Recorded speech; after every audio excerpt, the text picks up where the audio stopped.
Welcome to episode 32 of the Burnout Expert podcast. Today I have with us Angela Gentile. So Angela has a burnout story that many of you will understand because it began with a decade-long teaching career that she was destined in that career forever, she thought. However, there was a day where she was filled with tears on her way to work, and it quickly escalated into overwhelming breakdown where with the sudden loss of her father, the life-altering event, it led Angela to take a much needed medical leave and ultimately leading her to make the difficult decision of leaving behind a career that she once thought would define her. Amidst the turmoil of her anger, frustration, and grief, Angela embarked on this personal quest for healing, and she discovered this groundbreaking fusion of movement with neurolinguistic NLP programming. And with this innovative method, this became the cornerstone of her teaching within what she calls her Sweet Remix movement community, where she empowers others to release the negative energy, traumas, grief within their bodies. So this is all supported by science. You know that I love the science backing and everything. So this is all supported by science. Angela's transformative process guides individuals out of their sympathetic state, so in that nervous stress state, and into a resting parasympathetic state. She's used breath, movement, and other tools as well to teach her clients how to manage stress, cultivate self-awareness, and foster the confidence and courage necessary to embrace their desired lives fully. Angela's expertise has gained recognition with renowned platforms such as Bustle, Parade, and Medium. She has also been featured on various Boston, Massachusetts local news outlets, as well as numerous top-rated podcasts. Angela is also the host of her own podcast, To Go Be Epic, the Go Be Epic podcast, which serves as a transformational platform for individuals seeking to revolutionize their bodies, mindset, and lives. So, Angela, thank you so much for joining us today. Oh my God, you're welcome. Thank you so much for that intro. That was beautiful. I appreciate that. No, I'm so excited to have you here. I know when we were first talking, like you spoke that it was a teaching career that you thought would be your career forever.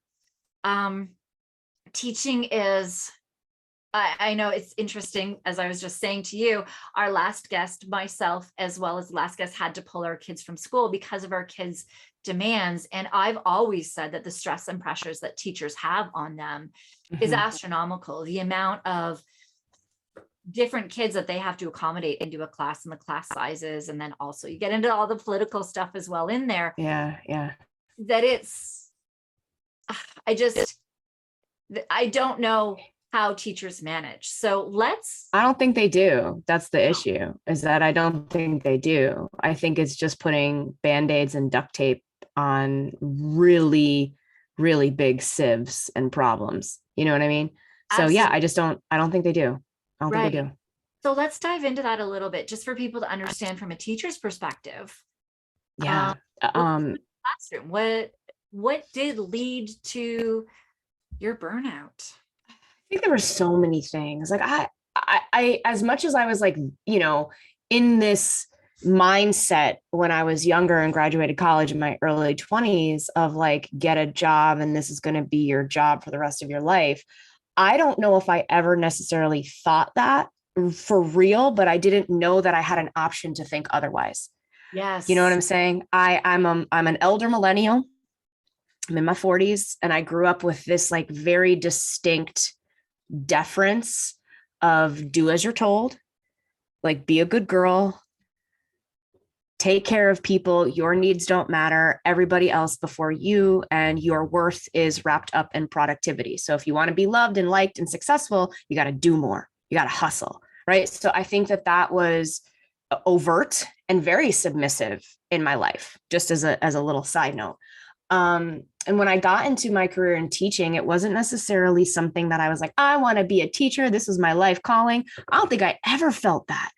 It was just, I didn't know what else to do. And there wasn't anything around me at the time where someone was like, you have a big personality, baby girl. You're real creative and you like to inspire and perform and motivate people. It was like, go be a teacher.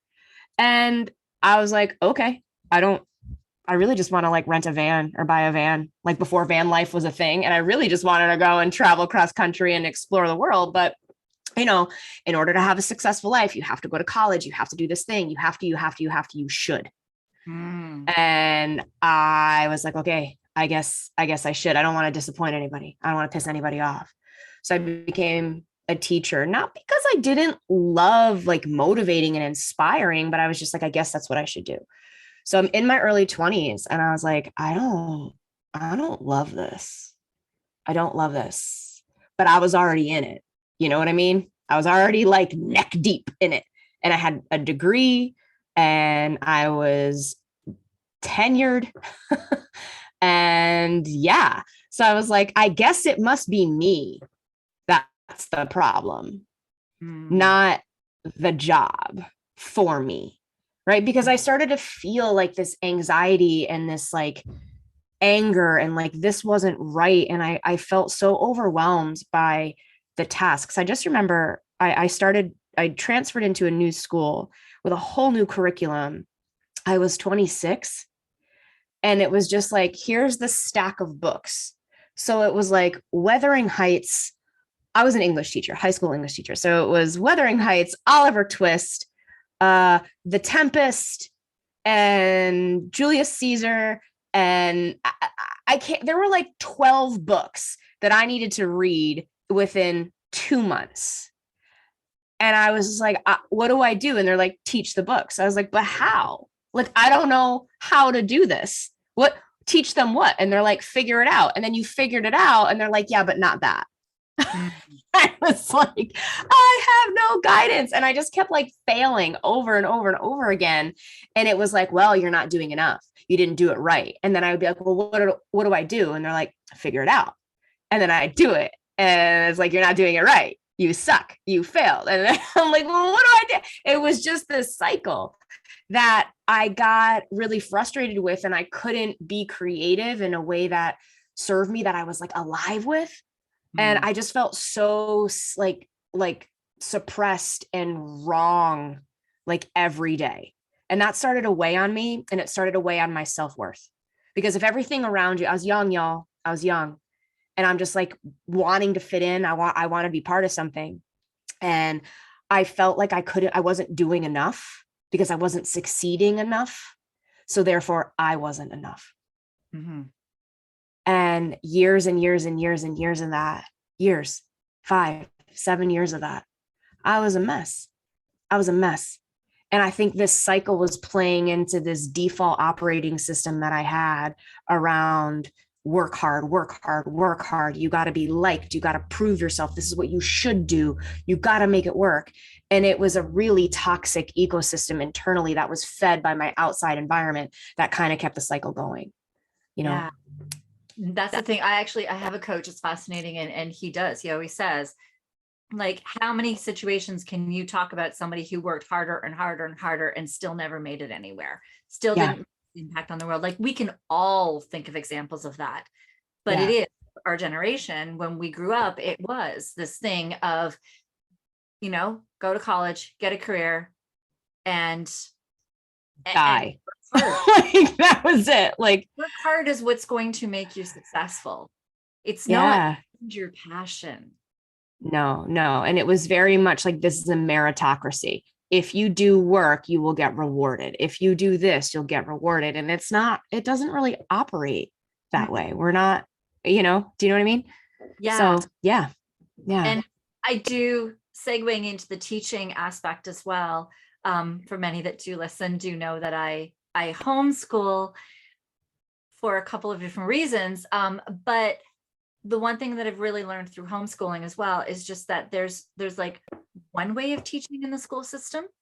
And there are these phenomenal teachers at times that can just child whisper and be able to figure out how to work these kids where they are kind of working through the system, but in their own way. But it is so hard to do because I've seen so many teachers get their wings clipped because they want to do things their way, in this way that is inspiring and works for them and gets everything out there.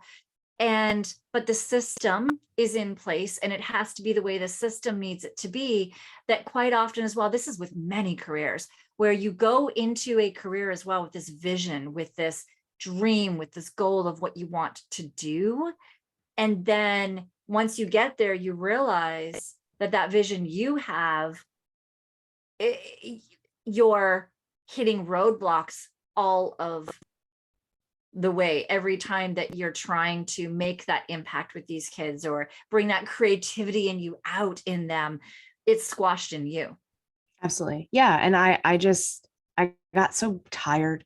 I was so angry because I felt like my gifts weren't being utilized. Yeah. I am magic. I'm not trying to be cocky here, but like, I am magic. I have a really beautiful ability to see people and inspire people and hold space. Like, I see you, I hear you, you matter. Like, that's a gift. And not being able to do that and stifle that to teach the curriculum, which might not be applicable all the time in certain situations. I just was like, I'm done. I hate this. And rather than make a choice to say I'm done, I let it erode me. Mm-hmm. I let myself get angry because I was so resentful that I wasn't able to thrive and shine. And I felt very disempowered. Like, how could you do this to me? I felt like the whole system was doing this to me versus, and I think that's what led to my burnout, is that I kept going on this hamster wheel, running faster, doing more, carrying more, always to find myself in the same place. And I was like, it took my father dying for me to have this like awakening of, this is never going to change. And I'm burnt out because I want this to change. I'm burnt out because the way I'm operating and the way I have to, and I'm air quoting, the way that I have to operate here doesn't work for who I am now called to be in my 30s now. Right. And it heading into my 40s. I was like, this isn't working. And I'm fighting against it. And I'm burning myself out trying to change the system because the system is hard on me. It doesn't feel right for me. And what I realized through loss and grief was that wasn't going to change. The only thing that I could change was my environment. And that's when I knew it was time to go. And so, yeah, we need to repeat some of the stuff that you did. Yeah, sure. Right? We need to, because it's that thing where we have this vision of what we can do when we get into jobs that can make change. I've seen this in first responders so much, where they get into the job where they just want to save people. They just want to help people. But once they get in, there's so many red tape. Right. There's all of these things that don't allow them to do things to their ability. That if we often asked the teachers, if we often asked the first responders, we often ask the people that are working right in the trenches of their job, what ways could we improve this for these people? The ideas and the information that they could have to make these changes that would be so beneficial for the kids, for helping people, for doing these things, would just be there. But you're often bumping into red tape, bumping your head. Yeah, because this want to make this change. Yeah, because I mean, to be fully honest, I don't really think that the system has any intention of changing. No, I think the system is designed to do what it does. Until we start to revisit what we want the system to truly do, then we can start fixing it. But I'm not sure, and I can only speak on my experience, but I don't know. I don't think it really has any intention of changing, to be honest. So we can, and that was my conclusion, which I was like, okay, if I continue to try to run up against a freaking steel wall, I am going to find myself broken, hurting, in pain every single time. That steel wall is impenetrable. Cool. Yeah. So why don't I just take my gifts and go use them elsewhere and make change in a different avenue? Because that wasn't it. Right. Not just your gifts, but your gifts and your dreams, your goals, your wants, your desires. Absolutely. Right. Like so many people get into these careers with these goals, these dreams, these desires to make these changes, and they can't. So where else can you do that?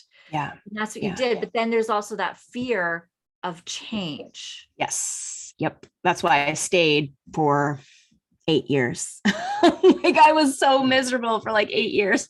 So you kept bumping into this steel wall, trying to make change internally because you were afraid to break out another way and make change in another direction.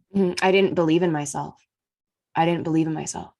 That's and I think sometimes what ends up happening, you know, for me, I was very ill-equipped to enter the world as a woman with agency and boundaries and self-respect. I didn't have the tools to be able to stand in that. And why? It's not anybody's fault, but when we look around of how we got our skill sets, the people in my life they couldn't give what they didn't have. You know, I'm the generational breaker, man. I'm the one who was like, middle fingers up. We're not doing any of that.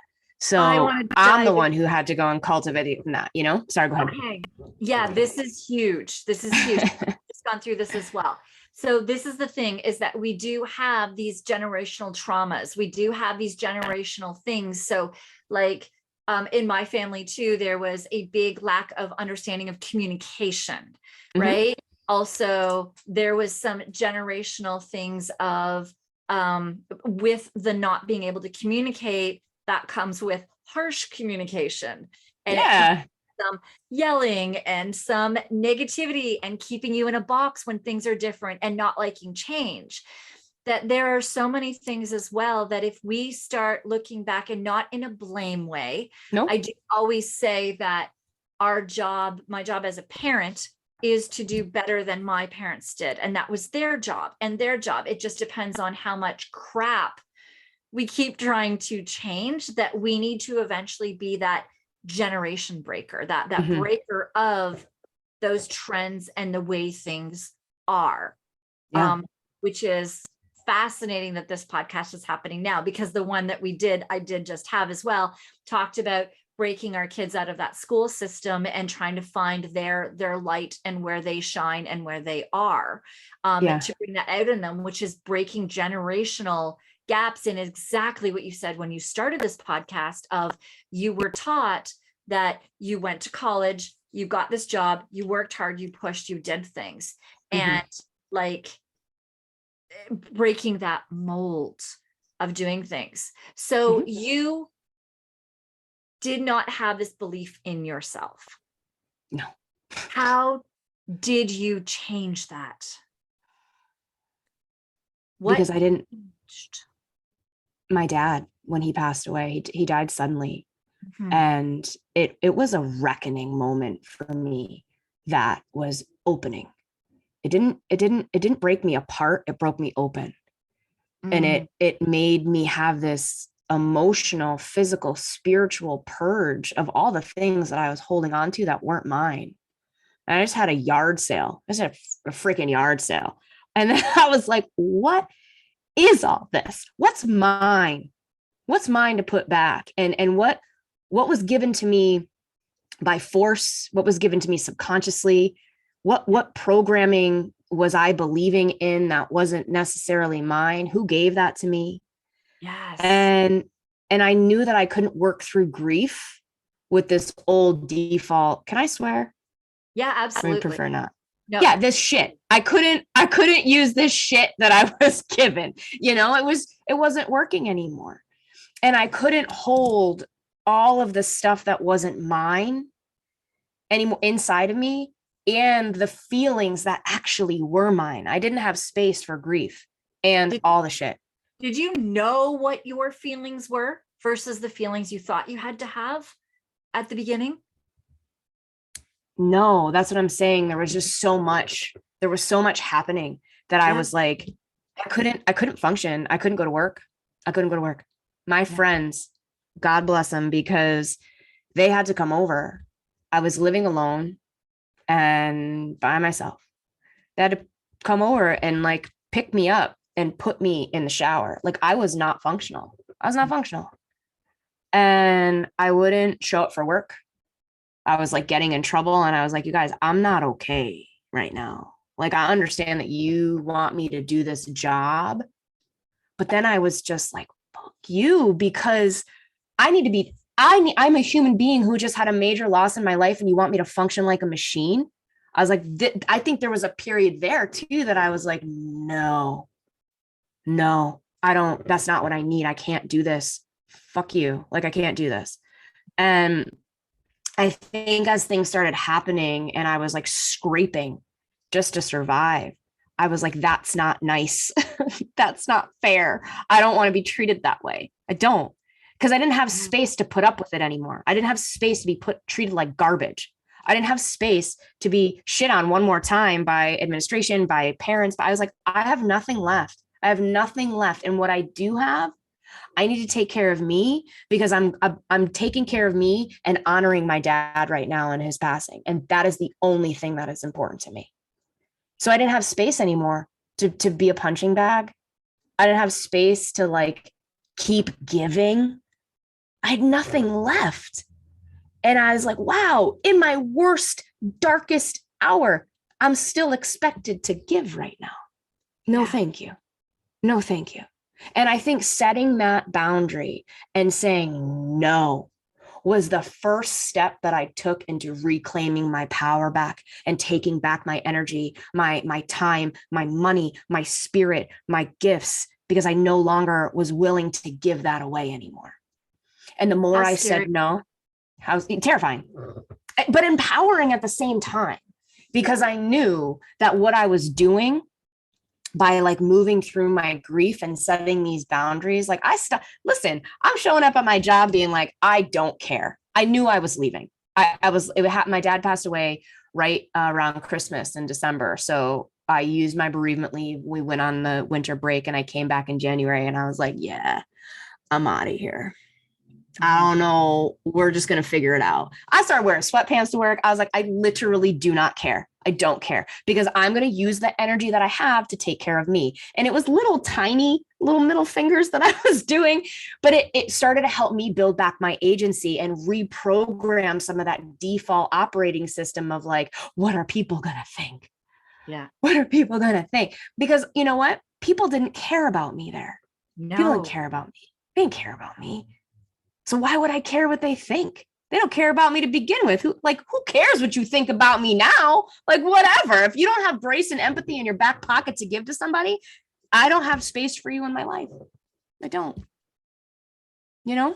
So that's kind of how it went down. Like I was terrified to leave, but I know that I couldn't be in that environment anymore and be okay. There's no way. There's no way.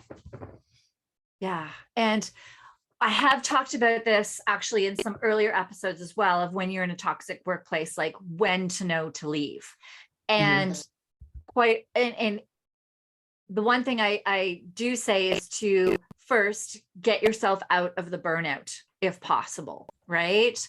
Yeah.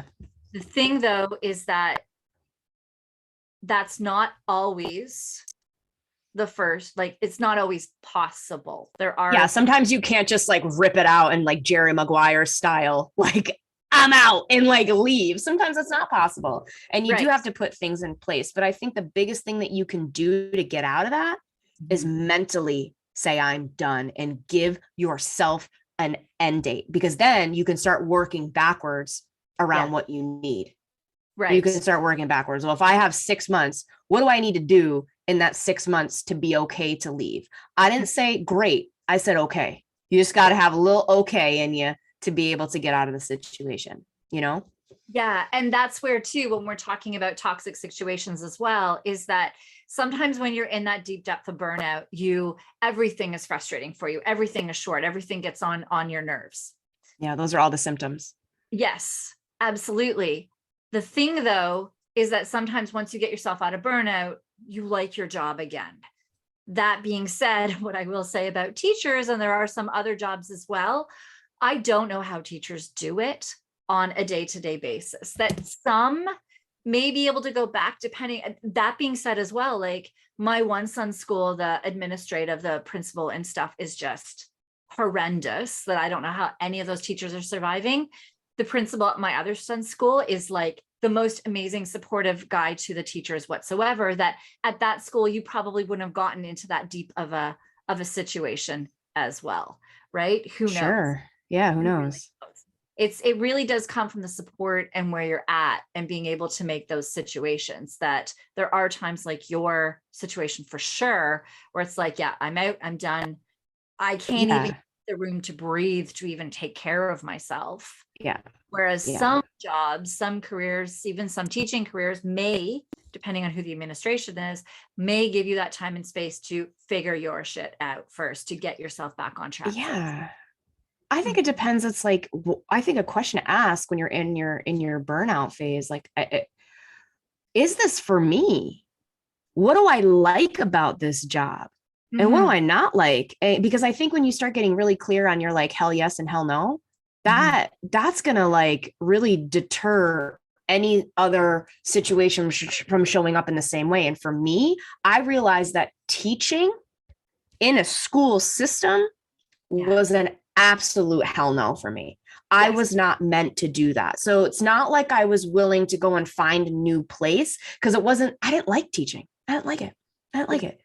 I actually hated it. And to be honest, I don't even really like kids. I don't. Yeah. I find them annoying. I was like, I don't want to do this anymore. I want to take care of other people's kids. I don't want kids. I'm done. I don't want to do this. Yeah. And so finding that out as well, like you may get into a career, but like you said, there's this expectation, and when you, and burnout and everything can come from getting into a career that is not for you, and feeling that because of all the pressures and everything that have been put on you and expectations, that it would be wrong for you to leave this career, because everybody says, oh, why would you leave this? Why would you do that? If it's not for you and it wasn't for you, and you get that, you're like, you think it's going to be something, or you find out like for you that kids aren't even for you teaching.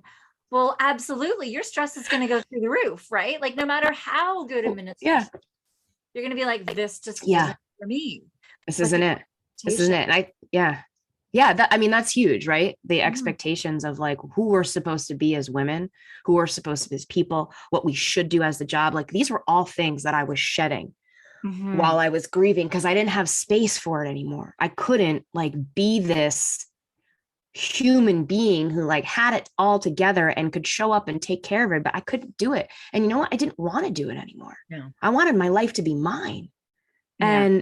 And I think all of those things that come up in burnout, the resentment, the anger, the like self-sacrifice, the anxiety, like I was sweating in my sleep, like just like all of these things that were happening. I was like, it must be me not doing enough in my job. And once I got to a place where I was like, yo, none of this is cool. None of this is okay. I was able to start looking at, well, what do I actually want to do? I let go of the expectations of who people wanted me to be. And I was really hyper focused on like who I was called to be.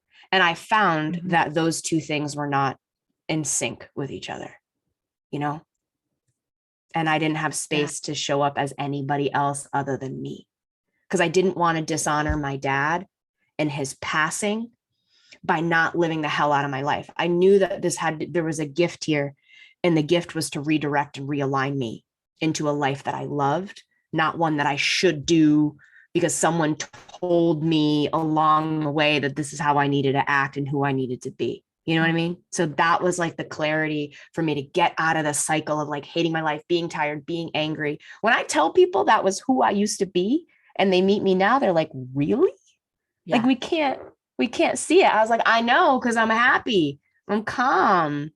I don't do things anymore that, sacrifice me. I'm actually like okay in my life and I have boundaries and I say no now. Like, it's a beautiful place to Yeah. be.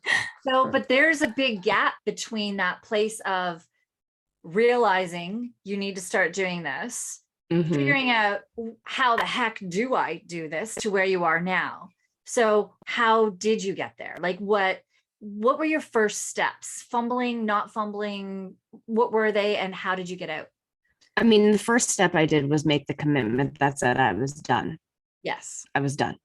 Mhm. And then from there, I kind of made a plan. I was like, what do I need to have? How much money do I need to have?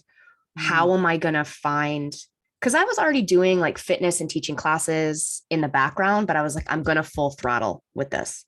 So I was like, what do I need to do to like transition and pivot? So even though I wouldn't even call it like a plan, because I didn't know anything about running a business. I was just like, I'm doing this thing with fitness and teaching classes and it's mindful. I'm going to do that. I was like, I don't know how many more classes do I need to teach, like clients, this and that. And I started like really spending my energy on getting those things done. So if it was 100% teaching, I was like, okay, 80% teaching, 20% focusing on my business. And then it was 70-30, then it was 60-40. And then it was like 100% focusing on my business. I'm just sitting at this desk because I'm done.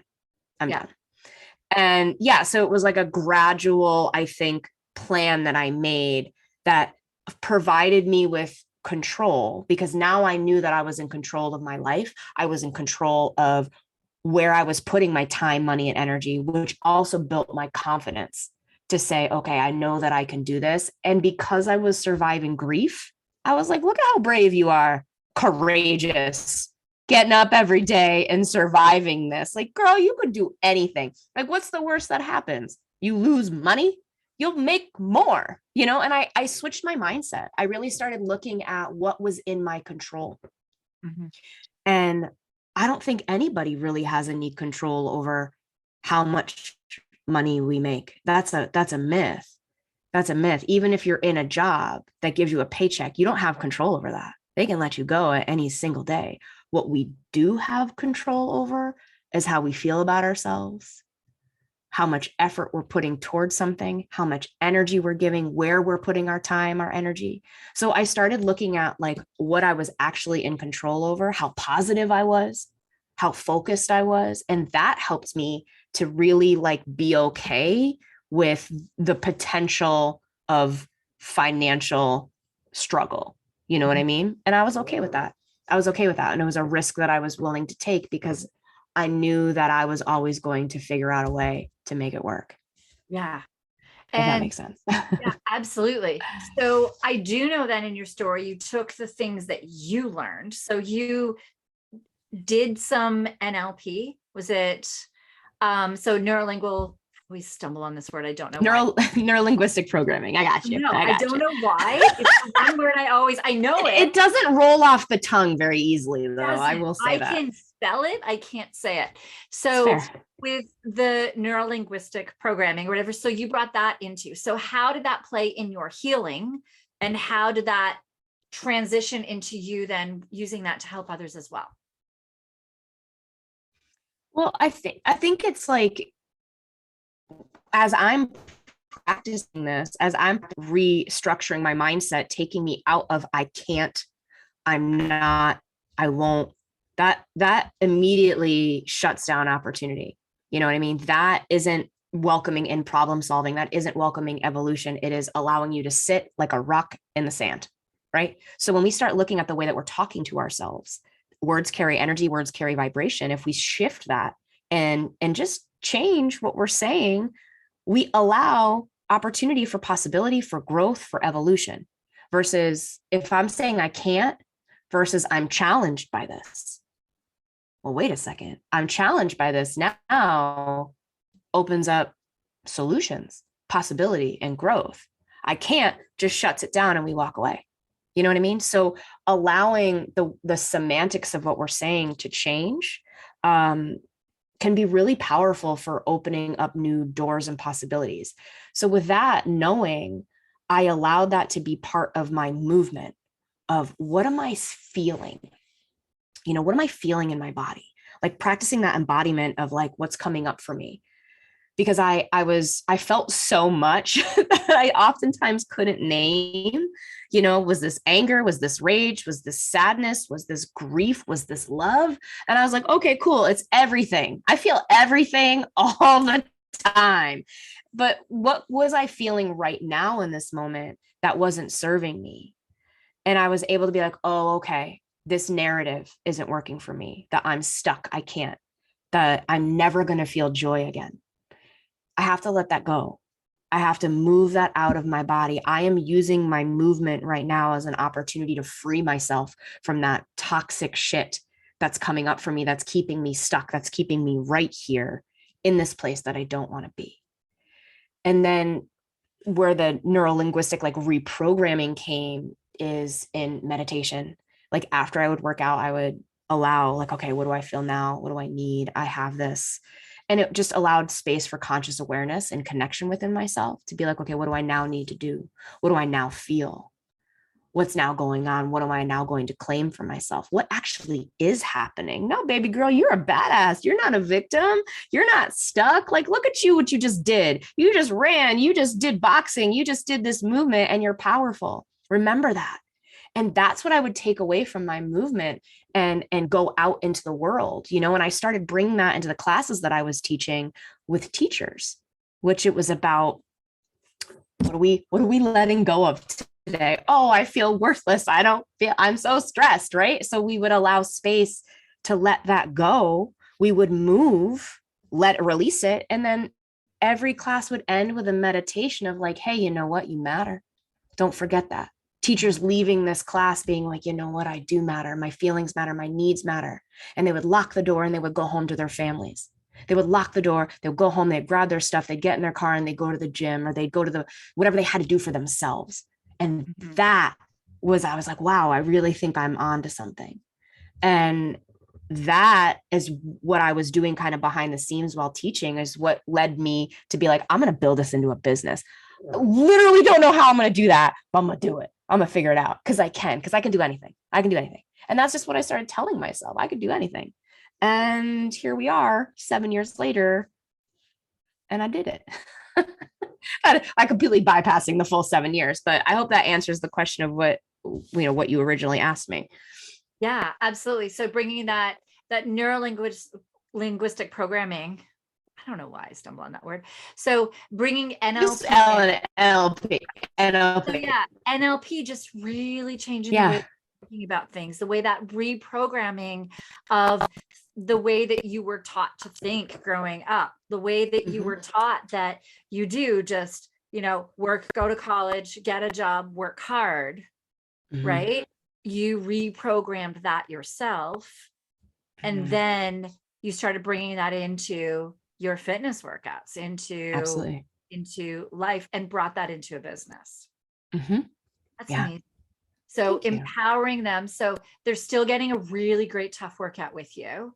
But through that, they're also working on making sure that not just their body is coming out of it stronger, but also that they're mentally more empowered when they're coming out of it. That's it. Because if you're in this workout that's challenging you and you're like raging out, like that's the process, the Zen rage heal process, zenning and setting on that intention of like, what do I want to let go of today? You have permission to let that go because you're identifying that it's not serving you anymore. And like, once you decide that you're going to name it, you get control of it. Yeah. Releasing that from your body through the workout, right? Because when we're challenged, and this goes across the board, whether we're challenged physically or we're challenged emotionally, and triggered in our life, how we show up is how we show up. So if we're challenged physically and we can start making this connection of how our minds may or may not be speaking to us in that moment, then we can start to gain control of it. If you're being pushed and your body's like, you can't do this, stop it, and you do, well, then you're just feeding that narrative over and over and over again. But what happens when you're paying attention to it and your brain's like, I can't do this. And you're like, no, absolutely not. Yes, I can. And you push through And you start gaining control of this narrative of what happens when you're challenged and you push through and you're like through the discomfort. Yeah. When you come out of that, the other side, you're like, huh, look at me doing hard things, right? So whether it's burpees or whether it's a hard conversation or it's asking for a promotion, setting a boundary, walking away from something, the more you start practicing being in uncomfortable situations in a fitness class, for example, you now build up the same resiliency that you need to go and do that in your life. So that's when it can be really profound and really powerful. Absolutely. And yeah, my background is as well as in personal training. And I do, as you're saying this, I'm remembering one client specifically where she was struggling with something. And I'm like sitting there in my mind going, I know she can do this, but mentally she thought she was weak. Yeah. And I remember sitting with her on the floor for probably 20, 25 minutes, talking her through what she's already done with me, like talking, she had forgotten all of the other things that we'd done in the gym and how strong she was in so many things. For some reason, this one thing, she thought, I'm not strong enough. And it was fascinating because to this day, and I'm talking like I've been to her wedding, her kids are like now in high school. We love that. We Crazy. love that. But and I know like to this day, she will still tell people the story about that day, that one specific day where we sat. Yeah. And you reminded her she's strong. And now she's like a CrossFitter. She's like doing these crazy workouts. She's like uber fit, but the stuff she's accomplished in her life as well is phenomenal. Beautiful. And that's the thing, right? Like there's so many things that we stop ourselves from doing, or there's two frames to this. We may stop ourselves from believing we can do certain things, which does affect then what we're able to accomplish in a gym. Or you do see some that do push really hard in the gym, but they don't actually relate that to their mental strength and their physical strength to be able to accomplish that and bring that outside of the gym as well. Absolutely. And I think that's why I created this, because I realized sometimes like I was doing that. I would go to the gym and I would have like a freak out at the gym, like an emotional freak out. And people were like, what the hell's wrong with this woman? And I'm like, I'm grieving. Like nobody knew what to do. And I would go to yoga and I'm like, fuck this. I can't sit still right now. I got all this emotion and energy surging through me. So I was like, I feel schizophrenic. The hell's wrong with me? So I was like, well, wait a second.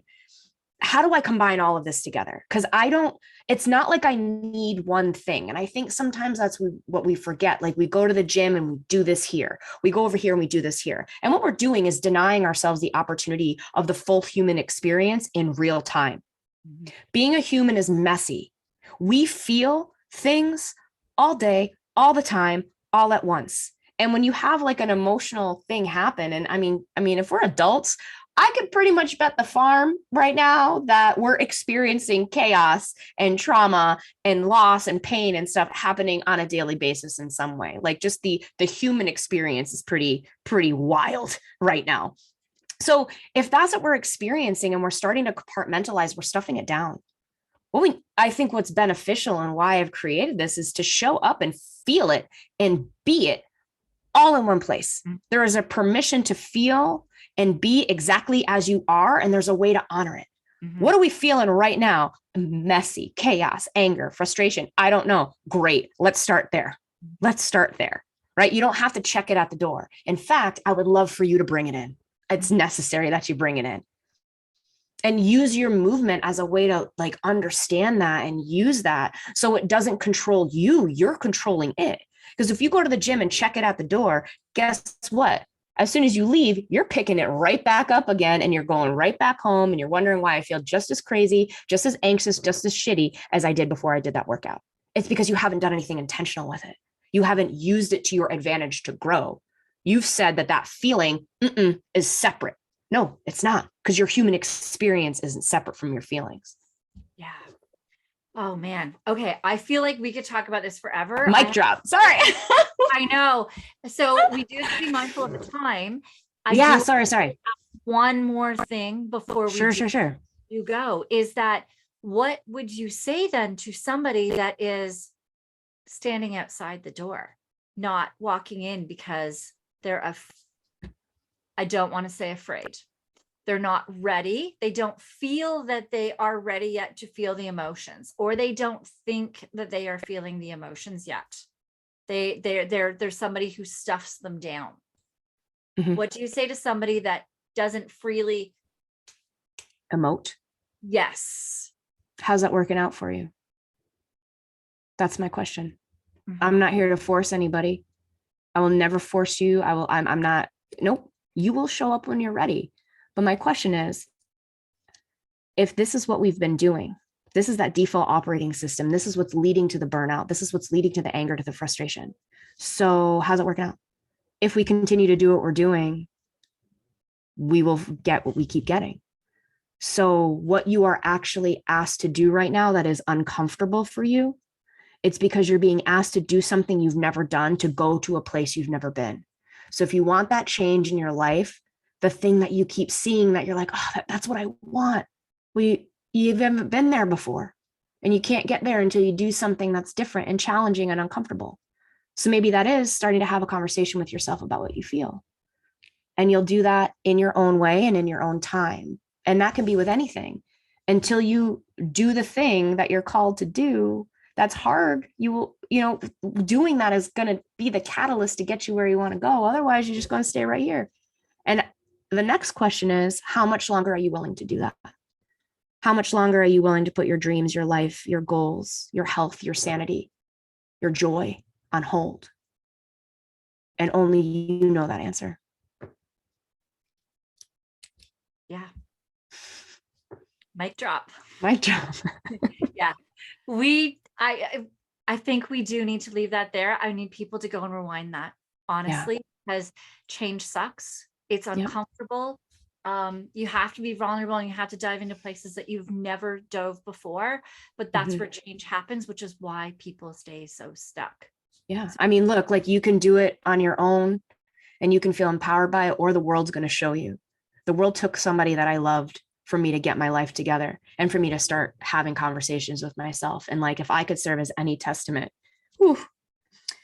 that you have the opportunity right now to live your life full of joy with the people that you love while they're still here. Because my dad doesn't get to see this version of me who was so in love with her life and such a good, grounded human. He got a version of me that kind of sucked.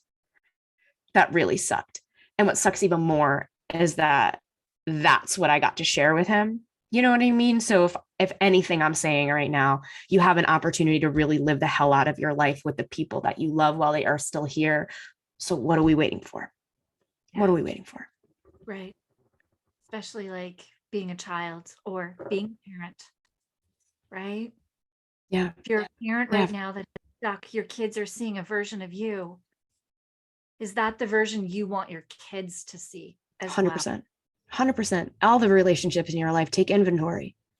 Yeah. Take inventory. Your kids are not going to make changes unless they see you make the changes as well.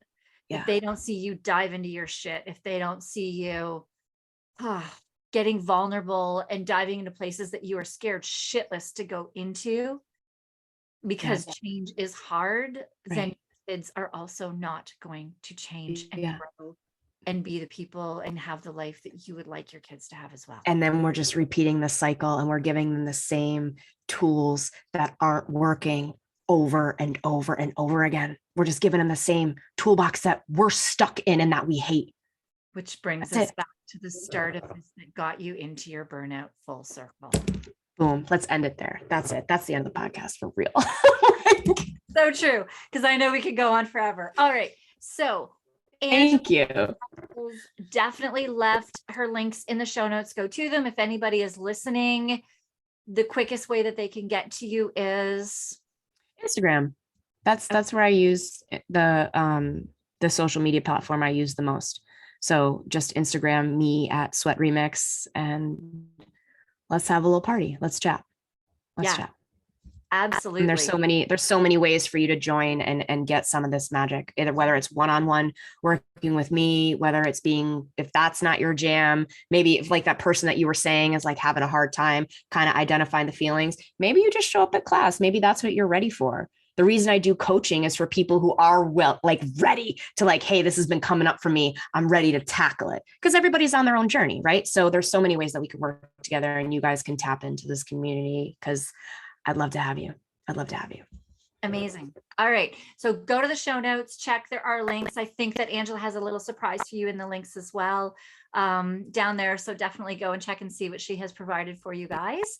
And if you would like to connect with me as well, you can go to my links as well. They're also in the show notes. So it's burnoutexpert.ca for everybody in this podcast. If you're specific, first responder, 911lifestyle.com. And I will be seeing you in the next episode. Thank you all so much.